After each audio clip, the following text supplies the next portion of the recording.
Welcome to the Land and Lead podcast, where we explore the real stories behind leadership transitions, the setbacks, strategies, wins, and moments of growth, all aimed at helping other leaders land well and lead effectively. I'm your host, Dr. Josh Elmore of Court Street Consulting. The Land and Lead podcast is supported by my advisory work at Court Street Consulting. I work with new presidents, executives with expanded mandates, and leaders facing complex change to help them think clearly, learn in real time, and make consequential decisions. If you're navigating complexity where the stakes feel high and the path isn't obvious, that's the work that I do. Today, we're speaking with Kurtis Krentz, president of ALLO Fiber. Kurtis is a seasoned executive with a significant track record in leading large-scale business transformation and driving substantial growth. As president of ALLO Fiber, a high-growth fiber optic provider, his primary focus is on scaling operations to meet rapid expansion. This involves evolving an entrepreneurial culture into a mature, performance-driven organization. Kurtis's leadership responsibilities span operations, customer experience, construction, and key administrative functions, including HR, legal, and risk management, in addition to directing financing, capital raising, and M&A strategy. Kurtis's prior experience includes a distinguished career at Ernst & Young in executive leadership. As a region managing partner, he led a $1 billion business unit comprised of 2,000 professionals across 17 offices, achieving market-leading growth for 4 consecutive years and significantly improving employee retention. Kurtis also served on an executive task force to evaluate a potential split of the global company involving complex negotiations, strategy formation, and operational modeling. Kurtis's key transformation initiatives at EY involved designing and integrating an advanced data analytics function for the U.S. firm and developing a strategic workforce planning function for over 90,000 employees in the Americas. These roles were instrumental in preparing the firm for future business needs in a rapidly evolving digital landscape. Kurtis's foundational experience was built in various client-serving capacities, assisting companies from Fortune 100 to small cap through IPOs and other complex transactions. Welcome to the show, Kurtis. Thank you. Nice to be here. Certainly, yeah. We're happy to have you. And as we get into kind of the conversation, can you share a bit about your background and how you landed at ALLO Fiber? Sure. You covered a lot of it there. But I spent 35 years in public accounting and retired and was going to see what that was all about. And my good friend, Brad Moline, the founder of ALLO Fiber, we got to talking. He and I go back to college days, and over the course of a number of months during my retirement, he and I talked and formulated a role there initially as chief administrative officer to come in and work with ALLO Fiber. So being the good entrepreneur he was, he had a strong sales pitch and convinced me to join ALLO. And it's been a lot of fun and a great experience. And so ALLO Fiber, you had a relationship with the founder for a long period of time, and that relationship led to a courtship, it sounds like, Yep. those conversations. What was it about kind of your background or the relationship you had with Brad that kind of made that make sense? Yeah. He and I had never worked together. We were roommates out of college, actually, and it had been good friends for a long time as couples with their wives. And he started telling me more about what he was doing. And I think I was telling him more about what I had been doing in the previous 3 decades plus. And I think he saw an intersection there of an entrepreneurial company that had experienced tremendous growth and success and getting to a level and a scale similar to the region business that I was running in my prior life. And he liked and, felt there was a benefit to my experiences seeing this in a larger scale and how you operate at a more mature state and going that journey of scaling up from entrepreneurial to mature business. And that's where our conversations really started to target in a lot of different ways. And he saw value in that and fortunately asked me to join him in ALLO. So it sounds like kind of the journey of an entrepreneurial organization towards professionalization. Yeah, I think that's right. And it's a journey we're still on, but it's a journey I saw a lot in my prior life, working with entrepreneurs and the companies they were building, or even coming in maybe after that stage was towards its end and they had their success and the company was fairly large, but still operating as an entrepreneurial kind of company and needing to make that shift. And I'd seen this happen with entrepreneurs, as I'm sure many of your listeners have, where to go from ground zero and start something, it's a remarkable undertaking, Hmm. but the drive it takes, the attributes you need as an entrepreneur to create success out of that. There's a shift eventually that your success gets to a level of scale that you can no longer act as the entrepreneur. You can no longer direct the success the way you were able to when you were at a smaller scale. And that's the inflection point that Allo achieved probably, before I joined. It really started to reach this level. And so it's been a great experience for me to come in and be able to help the organization.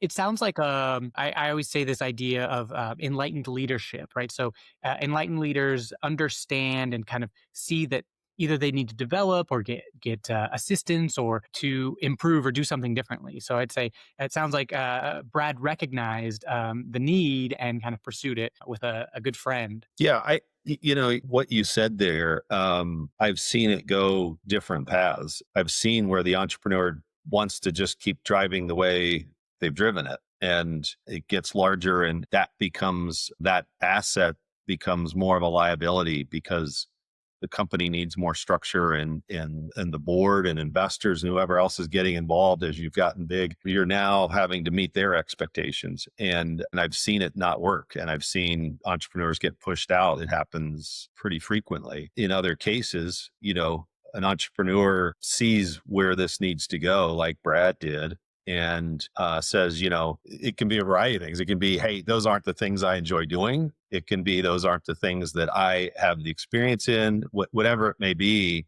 that, hey, I'm going to bring somebody in to focus in those areas. Brad is a extraordinarily talented visionary salesperson. The attribute of an entrepreneur, I think, is they never see an obstacle they can't overcome. And there is always the possibility that's out there that there's no reason it can't be achieved. That's what he was able to, that's who he is. And that's what he was able to do to drive the success of Allo. Now it's this organization that's spread across multiple states with, 1,600 employees. There's a lot of structure underneath that needs to be in place. And Brad still is out being the face of Allo, driving the market activity and the sales and the growth of the vision, but doesn't need to get bogged down with some of these operational things and administrative things. Yeah, super helpful to get that kind of context of you coming in.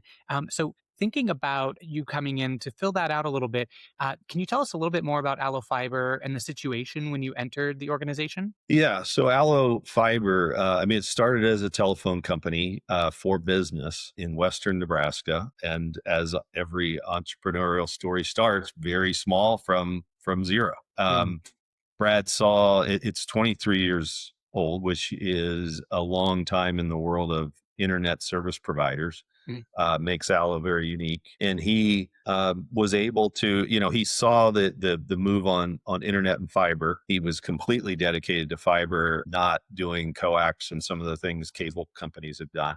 He saw the value in that and started to raise the money to keep building a fiber network as he pivoted to that, but kept the telephone, if you will, the voice side, I shouldn't say telephone, the voice side in place as well. So we provide internet, voice, TV, mobile, and then on the business side, which makes us a bit unique, we are very focused on small business, small and medium businesses. And I think it's a group of companies and businesses that don't always get the attention. So as we're in providing them voice services and internet services, we also have cybersecurity, firewall, network management. We can manage their hardware for them. We're doing a lot on the business side to really support that group. It's internet is our foundation and core, but we also, Brad had seen the vision of being able to do other things to build off of that core relationship.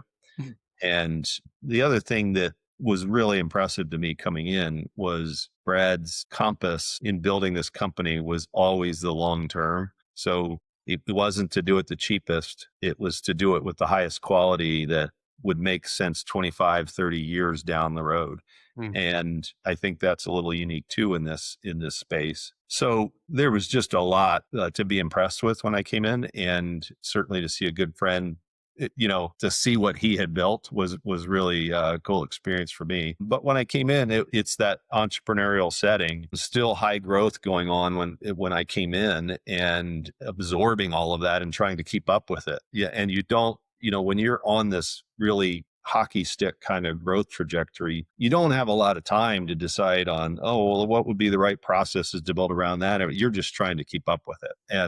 And it's a group of people that did a really phenomenal job keeping up with that. And that was part of the appeal to me, is just meeting the people inside ALLO that Brad had brought in. But we are also starting to get to, I won't say entirely a steady state, but we are absorbing a lot of growth and making sure that what we have built out, we are executing on the best we can. So we're really focused on our markets today, and really focused in our regions to drive as much growth in those areas that we've already built out, and not wanting to get too far ahead of ourselves by building even more and stretching ourselves. And so this ended up being an ideal time, I think, for me to come in and we're catching our breath a little on that, continuing to grow, but also making sure that from an operational standpoint, we're creating repeatable success and stability with the structure around it, that we can continue to grow on that down the road, which is certainly our plan. Yeah.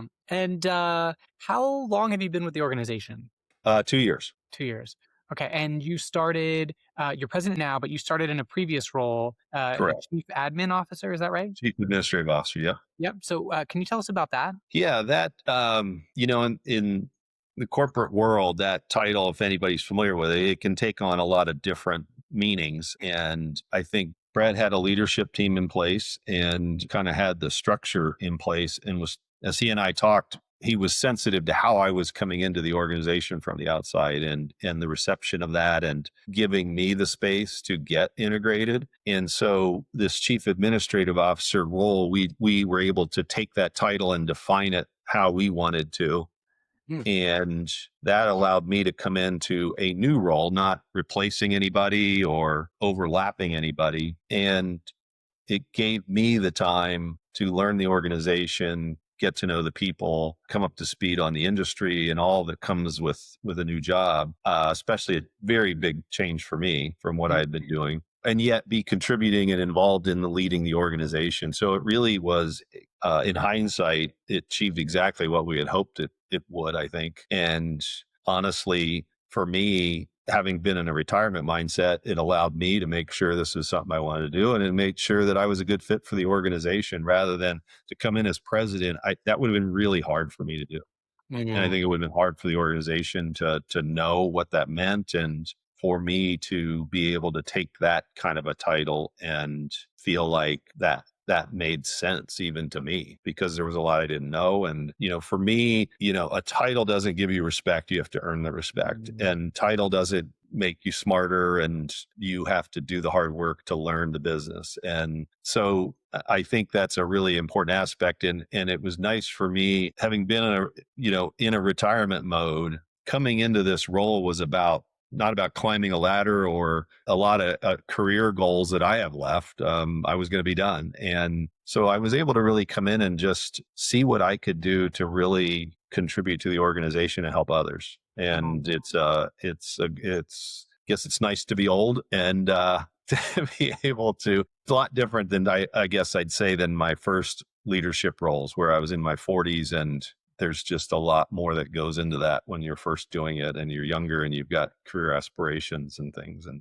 Thinking about the kind of career aspirations, those dynamics of being kind of in that different mindset, it sounds like there's a different type of authenticity to it, and maybe even less political, because you're not striving maybe. right. And so, it's helpful context to get that kind of year intro, very thoughtful placement in the chief administrative officer role and moving into the president role. So kind of building on that kind of as a strategy, what other strategies have helped you navigate transition? Just even to come in as the chief administrative officer, and in all the things that allowed me to do that I mentioned, it also allowed me to see what was possible. for me in the organization, where I thought I could contribute and where there were needs. It got to, Brad and I never worked together. He got to see what I do and how I do it. And what we found just very naturally happened was I started moving into a certain role, and he and I working together, and him relying on me to do some things, and me recognizing where he was certainly driving a lot of success and what he was great at, and how I could complement that.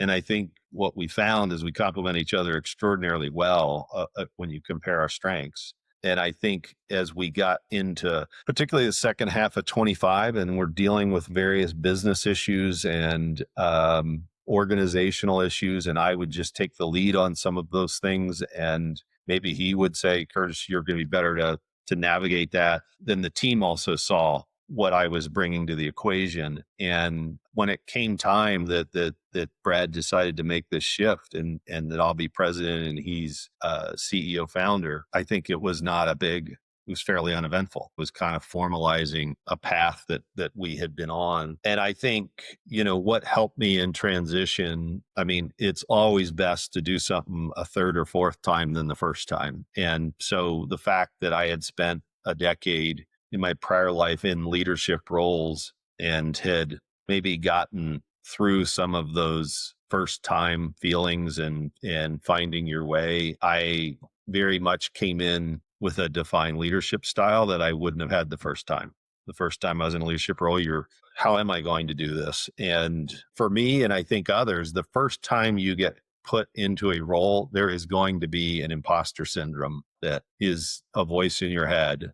You're wondering, well, what do they expect of me? And what should I be doing? And am I doing it well enough? And there's an inadequate feedback loop in leadership. and so I think having had those experiences, I came in very comfortable, but also my compass for this, given where I was in my career, was how can I use this role to help others be successful and to create success for the organization as a whole, so that my time here would have been meaningful, and whenever that is that it ends, that others are better for it and that the organization's better for it. You mentioned this idea of having a defined leadership style, right? So you rose through the ranks at EY, kind of career there, and a common dimension or dynamic at play for leaders entering a new high stakes role is: are you an insider rising through the ranks, or are you an outsider coming in? And it sounds like you were, you had the relationship with Brad lifelong, since college. You had kind of early conversations with him, and even a year of like a lower stakes introductory role where you're not kind of, here's the president, you're taking over. So a lot of thoughtfulness around that introduction. And you have what you said is a defined leadership style, right? So there's facilitative dimensions to you entering the role, and there's also things where it's going to make you really effective to be seasoned in the sense that you've gone through 3 different transitions like that, and you're coming from the outside, an organization that grew up through founder led with a defined leadership style. How have you had to adjust your style that you've kind of defined through your years of experience at EY? Yeah, well, I think probably the biggest thing that I had to understand and adjust to was I had come from a very, very large organization. So my leadership experience inside that organization was a subset of the total. And so, globally we were 400,000 people, and I was running a 17 state region with a little over 2,000 people. So I'm a drop in the pond, right? And so navigating that bureaucracy and layers is a completely different experience. And there's trade-offs. So being in a big organization, there's always budget available. There's always funding, right? You can hire people, and oh yeah, that's not a big deal because it's all in the context of there's 400,000, and the numbers on my piece of the world aren't that material to the overall. So there's luxuries there, that the pros and cons of anything. You're very large. There's a lot of bureaucracy. There's a lot of layers. There's quicksand to try to get anything done, but you always have the funding and support of whatever you need that's there. And you go into a smaller company and into an entrepreneurial company with investors and things, it's not the same. You don't have the resources, right? So deciding to hire somebody, that's a decision. It's not just oh yeah, go ahead, right? There's money, and so you have to be very careful about your spend. You have to be managing this at aspects of this at a granular detail that's different than a big company, and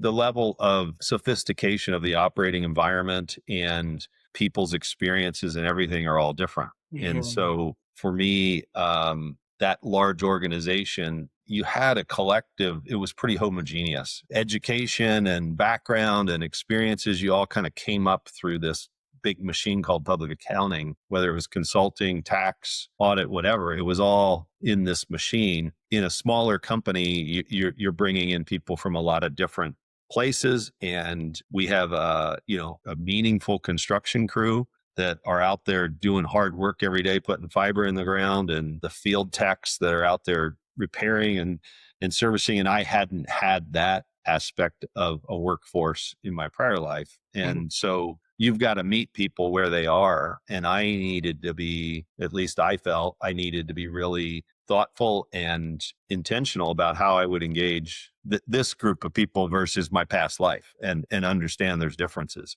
And I think also understanding the operating environment of a large company, for all the reasons I said, it was going to be very different in the smaller company. And I need to spend some time understanding that. I need to understand how they were doing things in making decisions, whether it was hiring, whether it was budgeting, whether it was cost decisions. And I had to adjust to all that. Mm. It sounds like the right when you're in a company like EY, you said it's the machine. You all kind of came up through the homogeneity, and what came to mind for Allo Fiber is kind of this rich diversity in different trades and professions, and kind of orientation towards what it means to work and to be kind of at work, right, at a desk or in the field, or Right. working with the material, the raw material. Um, Absolutely. and I imagine that orientation, I mean, even just the idea of working with raw material versus working with, Right. ones and zeros and numbers, All from that must, computers. right? Yeah. That must Yeah. change your framing. Yeah. Yeah, for sure. And I mean, have such a high regard for the people out there doing this hard work. I mean, it can be the middle of winter.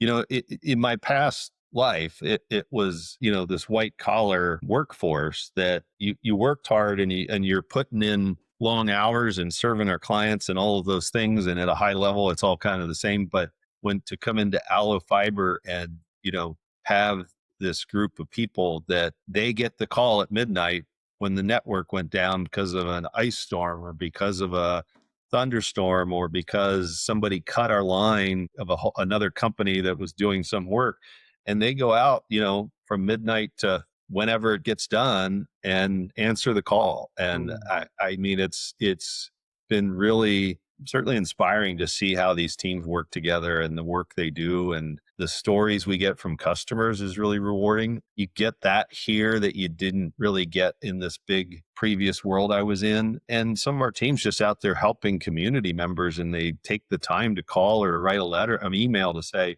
this is what your service representative did for us today. It had nothing to do with the work. And, that's been neat to see, and it's different in a really good way. But I also needed to appreciate and understand that this was a different environment and workforce than I previously had. And I was the one that needed to adjust to that, not others adjust to me. Mm. And that's important for a leader to, and I've seen that where you get a title and suddenly you make the mistake of thinking the world is at your disposal for your success, instead of, yeah, I have this title and I have a different position in the organization, and I need to use that to represent everybody else and help their success. And it's not about the organization adjusting to me. It's about me adjusting and fitting into the organization. And I think any leader coming in, whether you're from the inside or the outside, that's still a really important element to remember. Yeah. Really powerful reminder of kind of remembering that, we had a guest on a show, Rima Alamuddin. She said, Yeah, leaders have people who follow them, right? You need followers to be a leader, and that, but people need to want to follow you, right? absolutely. Yeah, 100%. And I've probably been surprised over my career how many times that leaders are getting that wrong. And so thinking about your kind of, we went through a couple dimensions of the role and the circumstances. What were some wins and setbacks, and how did they manifest? I think that nothing was very black and white, like, oh, that happened that week and that was a win, or that happened and that was a setback. I think that the win was that after spending the amount of time I spent in the organization as chief administrative officer, that it culminated with Brad and I both seeing this next move making sense in the organization. I think seeing it made sense that I would step in the president role. And ultimately that was the going, for me, that's the win, if you will, or it could have been a setback, and it wasn't. Mm, And I think, I came in, I still have a lot to learn. And honestly, that's part of the appeal. I enjoy learning. So that was part of the appeal of undertaking all of this. And I still have a lot to learn about the business and people and everything. But I think it was certainly a net, positive that despite coming in cold and needing to learn all of that we got to a place where this transition made sense for the organization and for Brad. I think that would have been an open question at the beginning, I mm, think. And I think for that to happen, I suppose underneath that, there's a multiple little wins that go along the way, right?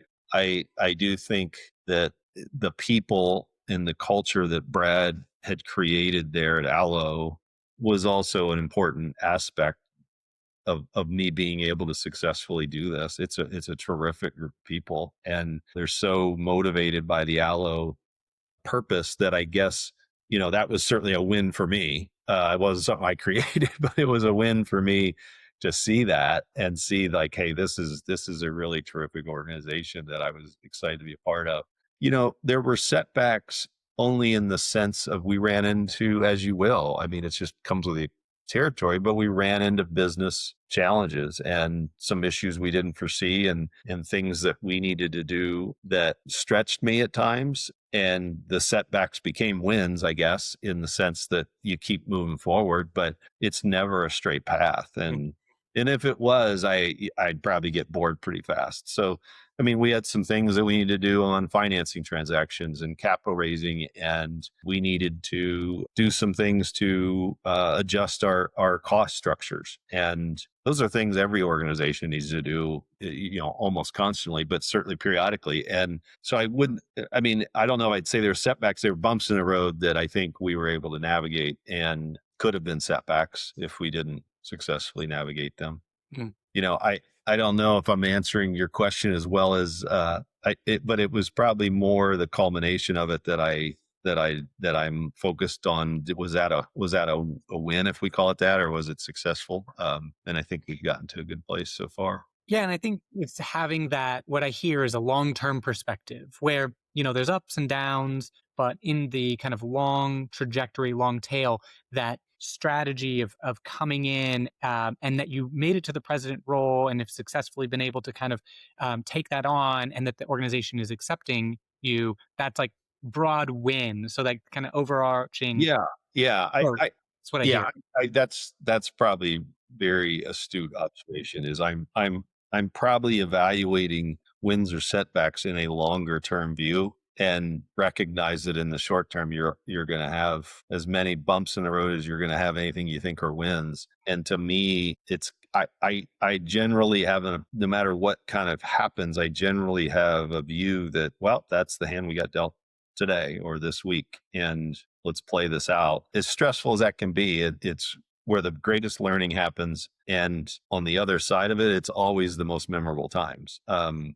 I mean, that's where you really develop. And so I think we too often are in these roles and in these companies leading, and it becomes really stressful because things don't go as planned, and something unforeseen happens and it can affect a lot of people. And I think we try to control that too much versus understanding that if you look at the landscape, there is a lot we don't control. So the stuff we don't control, we'll have to deal with it as it comes up. The stuff we can control, we should be great at.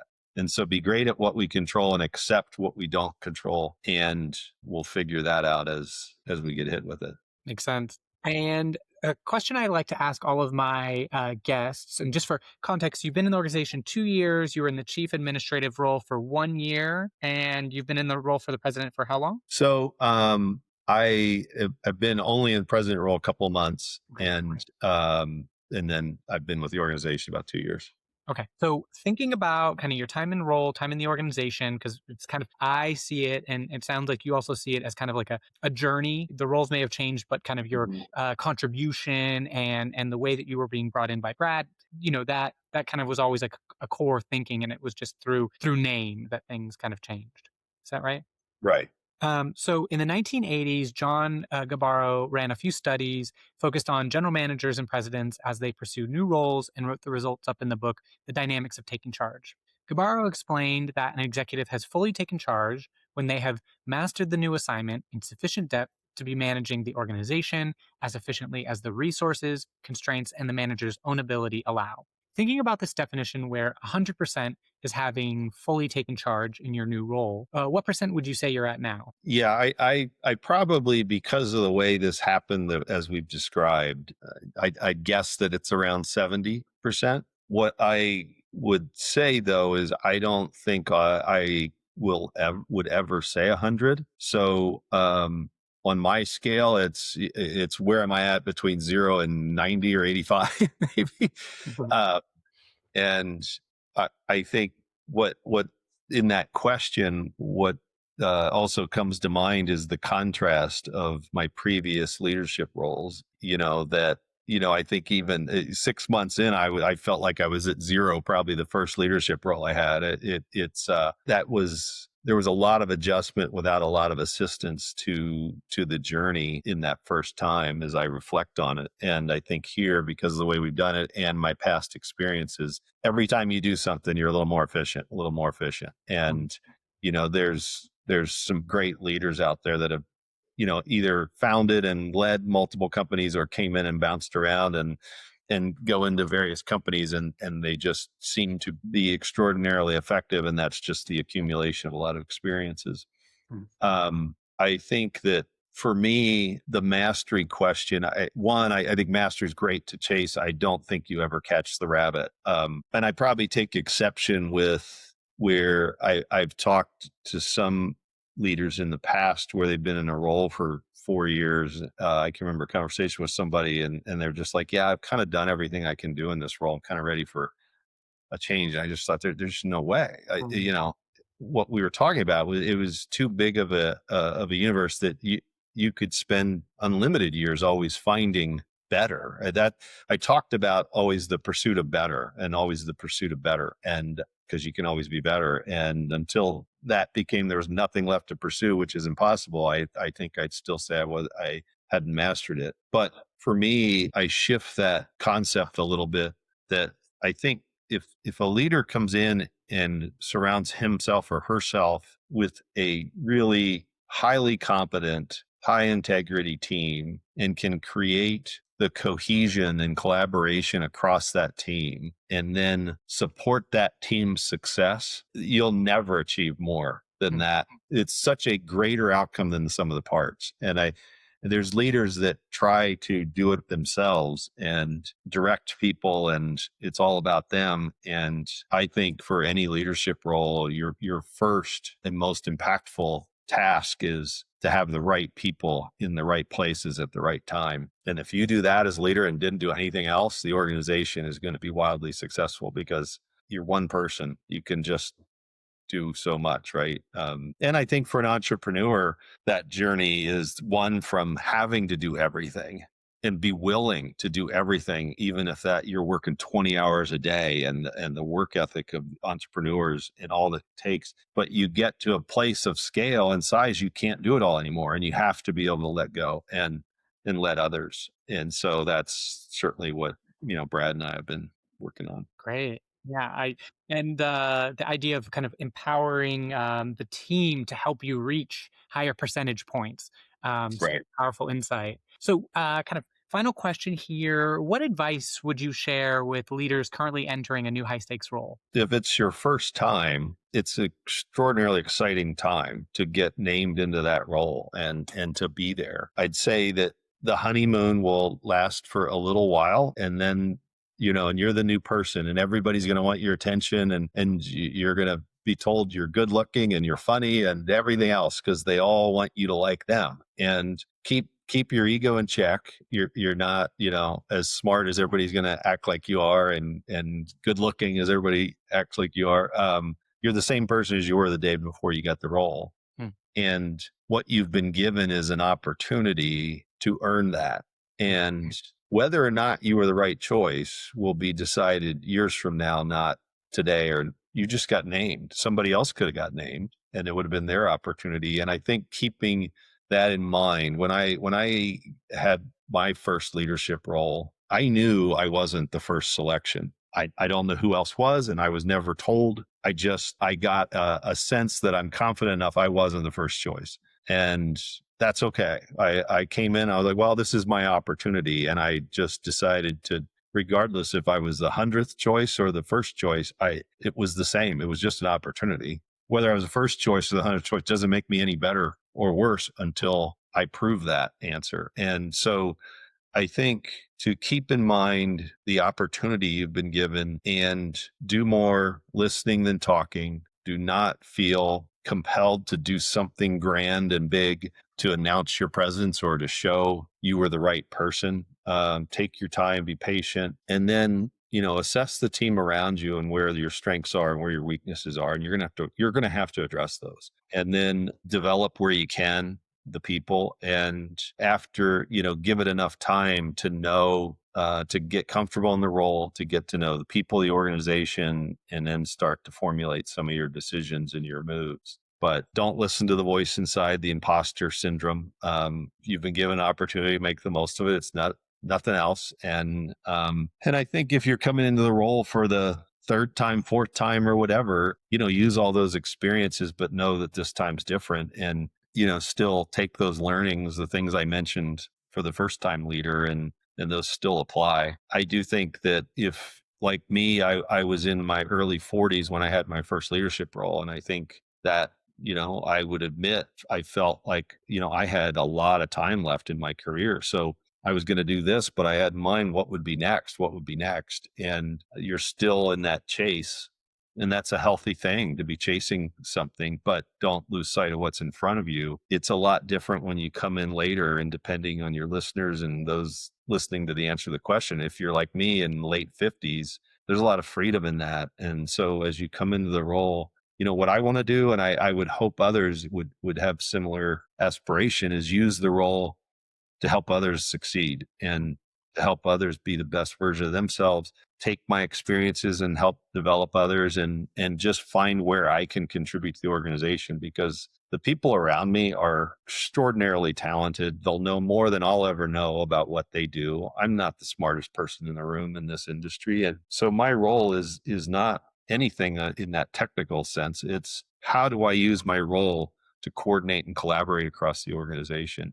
And I think that that's, one of the things in me stepping into this role, that we have these really terrific leaders across their functional areas. And I have the opportunity to create enhanced collaboration across those silos, so that we're not a golf team, but we're a true team, and not a collection of individuals. And they all get along well and they all work together, but you still need somebody at the center that can see what's happening across the different functions, connect dots, and bring together the decisions. Because what I learned is everything you do, it connects to everything else, directly or indirectly. So if I make a decision over here, it doesn't stay just over here. It's going to affect the other functions and people. And so that collaboration and, be the conductor of the symphony kind of thing. And I'll never be a great instrument player, but I can at least maybe conduct. And that's what I'd say in a very long-winded way. Maybe some of the